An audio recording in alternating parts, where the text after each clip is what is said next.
beautiful, beautiful life. I might just say what you wanna.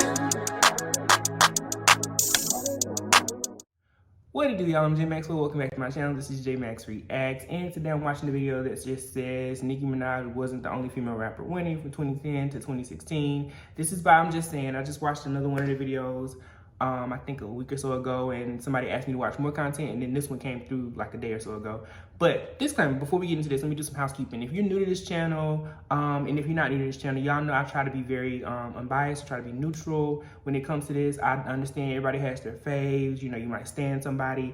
I only stand like 5 people. They're all singers, they're not rappers. So I can understand if you feel strongly for your artist, but I'm saying this now because I know people don't watch the whole video, and a lot of people don't watch my commentary at the end to know where I stand on certain things.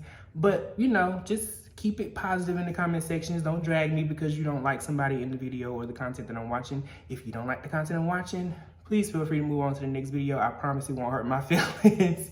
But either way, housekeeping all done. Let's watch the video and see what this person says about female rappers. I think it's insulting to say I didn't have competition all these years ago, because there's always been great female rappers in the industry, and it's not right to say that. You know, that's just my opinion. Everybody got an opinion, everybody got something to say. Hey guys, welcome back to my channel.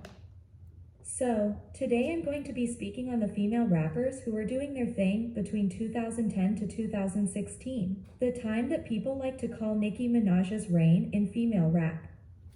I did a video on this last year, but the video got blocked.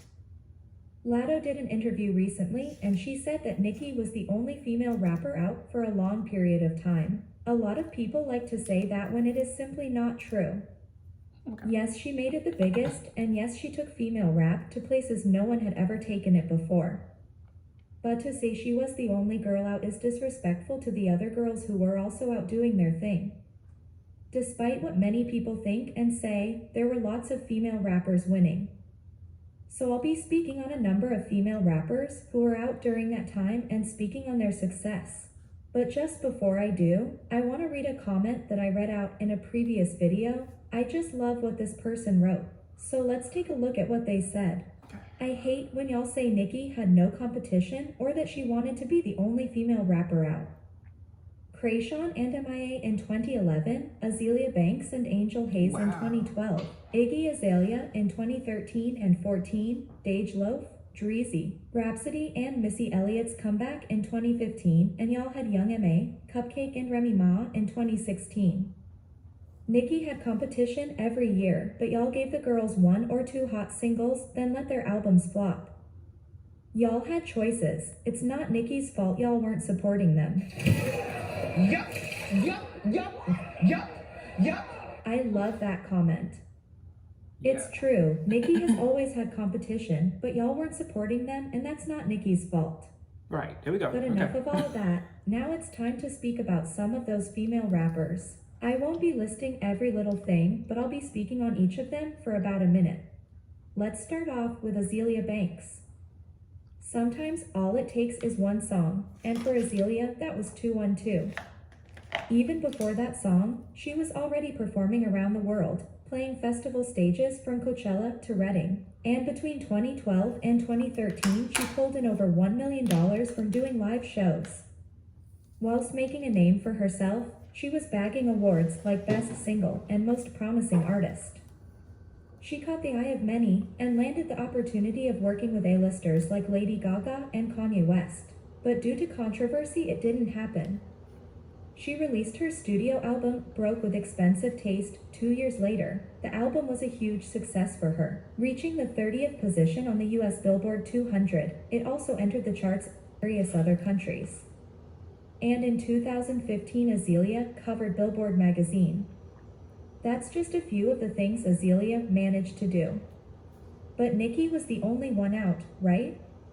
Next we have Angel Hayes. They began making YouTube videos and rapping at the age of 18. They then began distributing music on the internet through sites such as Tumblr, where a fan base began to form. Their debut EP, Reservation, was named one of the best releases to come out of 2012, and they were one of hip-hop's most talked about newcomers. Tracks like New York and Working Girls established them as a serious force in fashion and entertainment. They were nominated for awards like Best New Artist, and in 2013 they bagged a nomination for the Next Pop Star of 2013. In the same year, they also graced the XXL magazine's annual freshman cover. In 2014, they worked with artists like Sia, Nick Young, Rudimental, and Ellie Goulding, and performed at major festivals like Glastonbury and Coachella. Despite having a lot of music leaked and drama with label, Angel Haze built up a fan base and did their thing. But Nicki was the only one out, right? Oh my God, stop Next saying it like we have that. M.I.A. M.I.A.'s accolades include 2 American Society of Composers, Authors, and Publishers Awards, and 2 MTV Video Music Awards. She is the first person of South Asian descent to be nominated for an Academy Award and Grammy Award in the same year. She was named one of the defining artists of the 2000s decade by Rolling Stone. And according to Billboard, she was one of the top 50 dance electronic artists of the 2010s. Her single Paper Plane reached number 4 on the Billboard Hot 100, selling over 4 million copies. She co-wrote the song Give Me All Your Lovin' with Madonna and Nicki Minaj, and performed it at the 2012 Super Bowl halftime show. M.I.A. achieved major success before Nicki's reign, but also continued doing so during it. She and Nicki even worked together multiple times and formed a friendship. Next we have Iggy Azalea.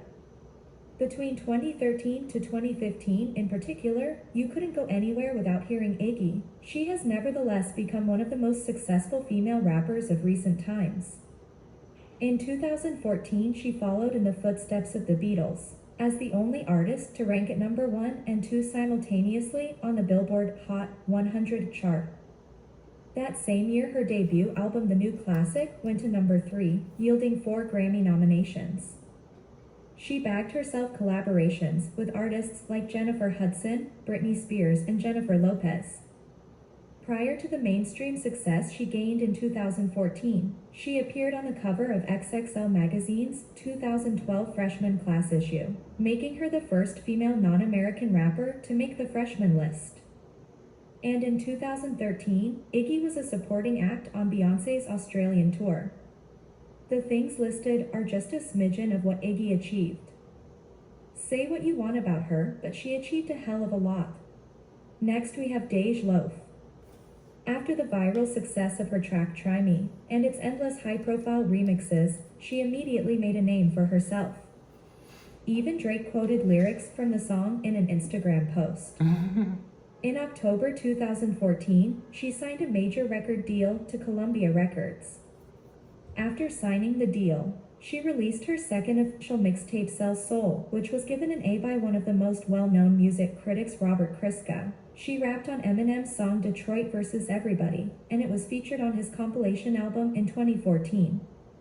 In 2015, she opened for Nicki Minaj during the North American leg of the Pink Print Tour, and later that year she was chosen as part of the XXL Magazine 2015 freshman class. And whilst all of that was happening, she was collaborating with artists like Lil Wayne, Future, Big Sean, and Chris Brown. Dej Loaf again is another female rapper who achieved a lot in a short amount of time. But Nicki was the only one out, right? I hate the way she says Next that. we have young M.A. She first gained widespread recognition with the release of the quadruple platinum single Oh, a top 20 Billboard hit, and gained over 300 million views on YouTube. The song was remixed by other rappers and hip-hop artists such as A$AP Ferg, Nicki Minaj, French Montana, and Remy Ma, to name a few. After the success of her debut single, young M.A. was nominated for BET and MTV Artist of the Year and Female Hip-Hop Artist of the Year awards. She also began appearing on magazine covers. Prior to the success she gained in 2016, she released a song in 2015 called Body Bag, which Rolling Stone called a YouTube hit, along with the release of her mixtape Sleepwalkin', which MTV described as a thoughtful debut project. Again, she was another female rapper who had made a name for herself, not just in rap, but in female rap. But Nicki was the only one, right? So young M.A. is now the 6th person I've spoken on in this video, and I thought to myself, do I really want to list anymore? At the end of the day, even with me making this video and having spoken on just a few of the female rappers that were out, there will still be people who say that Nicki was the only one out. I could right now still speak on Remy Ma, Missy Elliott, Rhapsody, Krayshawn, Dreezy, Lady Leisure, the list is endless. But it doesn't matter what I say or what other people say, people will still say that Nicki was the only one. But I know that there were many female rappers doing their thing, and Nicki knows that she had competition. Again, just because those women didn't reach Nicki's level didn't mean that they weren't winning too. Exactly. Okay. So that's all I've got to say today. I hope you enjoyed this video. Let me know your thoughts down below. Like and subscribe, and I'll be back soon. Okay. So that was a good one, especially in comparison to the last one. The last one kind of got a little biased at one point in time. And this one, I don't like how the audio kept saying, but Nicki was the only one, right? But definitely some key points in that one that I think, you know, more people should take away is I failed to clarify, I think in a Sack Up video or something that I did like last week, where I talked about not discrediting people that were there before Nicki. And discredit really wasn't the word that I should have used. I think the word I should have used was probably ignoring or looking over the fact that there was someone else there, because people aren't discrediting Nicki. Even in this one, she's not discrediting her. I think Nicki has always acknowledged that other people are there. And like I've said in previous videos, she just matches energy. If you love her, she love you back. If you don't love her or you have something to say about her, it's fuck you. And that's just what it is. I think that's the way of life for people in general, though. You know, if you mend fences with her, she's always open. I've seen that a lot in the last like year or so. Like, you know, we might fight, but if we come together and have, you know, a moment, it's cool. I do like the people that were listed in this one. I think it's interesting to see the parallels between it, because even though these people really were winning, the world was always more so focused on Nicki. I don't know that there's any way to put it as a competition type of thing. I don't think that's the best way to put it, because realistically, I think Nicki is just Nicki, and these people were these people. They had different sounds. They were distinct. Nobody in this list, in my opinion, ever tried to be like Nicki. And I think that might be where they draw the word competition from, because it was different. You know, it's kind of like a polar opposite situation. So yeah, going back to the beginning, like Azealia Banks, I think Azealia Banks is a musical genius. I think she falls in that Kanye category where the girl is mad talented, but there's always a stigma of her being crazy, some controversy, and questionable actions and things that have taken place over the last couple of years. She was somebody in her first 2 or 3 years of being out I did not listen to, and it was because of the controversy. This was one of the first times I had to tell myself, Max, you got to be able to separate the artist from the music, because her music was incredible. But for 2 years, she was out, and every time I saw her name, it was attached to some kind of fuckery on Twitter, and I was like, I'm not listening to that. And then one random day I was doing homework, and I let YouTube just kind of randomly play music, and her song Chasing Time came on, and I was like, who is that? And I went and looked at the video, and I was like, oh my God. And it just kind of created this, what's the word I'm looking for? It created this rabbit hole. I fell down the rabbit hole just listening to everything, and I was like, good gosh, she's talented. When she came back briefly in like 2018 with Anna Wintour and like Treasure Island, like, you know, I was like, yeah, she gonna finally get out there and make it, and it just didn't work out. Well, let me rephrase that, it did, but she, you know, was short-lived. Angel Hayes is another one. I didn't listen to Angel Hayes as an actual artist themselves. I think I listened to them more so as a featured artist. I love the song Nick Jonas has with them called Numb. Love that song. M.I.A. is just dope. You cannot deny the impact of M.I.A.'s music and her writing. She worked with everybody, Paper Planes and Swagger Like Us, like that it just started a whole trend, and it was something just different and fresh about it. Iggy is the same way. Iggy was really another urban pop rapper that I think people, you know, enjoyed at that time. Still enjoy. I think every time Iggy drops something, I still tend to like it. It's just, she has her own lane as well. Dej was incredible. Dej is incredible. Dej is somebody I think we need to talk about more. I thoroughly enjoy her music. I love that she talks about the struggle. She can give you generic, but a lot of her music is hella substantive. So substantive. I cannot think of this last no, Cell Soul 2, or she just put a mixtape out in 2020 or 2021. It was super dope. It had all kinds of great features on it. Because it had some like Queen on it that I love. Super dope. I always support her. Young M.I.A. as well. In 2020, she dropped a project that I was like in love with. So I think, you know, this is a good topic of conversation that people are having about, you know, just giving other people their flowers. You're not going, you know, you can't diss Nicki in this situation. I don't want to do that. And I don't want to diss anyone else, because at the end of the day, I think, you know, when it comes to females in music in general, we have to kind of break this stereotype and stop perpetuating these narratives of only one person can be at the top and only one person can win and only one person can eat. It's just stupid. Like, I will scream that till I die. It's just dumb. It doesn't have to be a queen in every category. It can be a bunch of queens.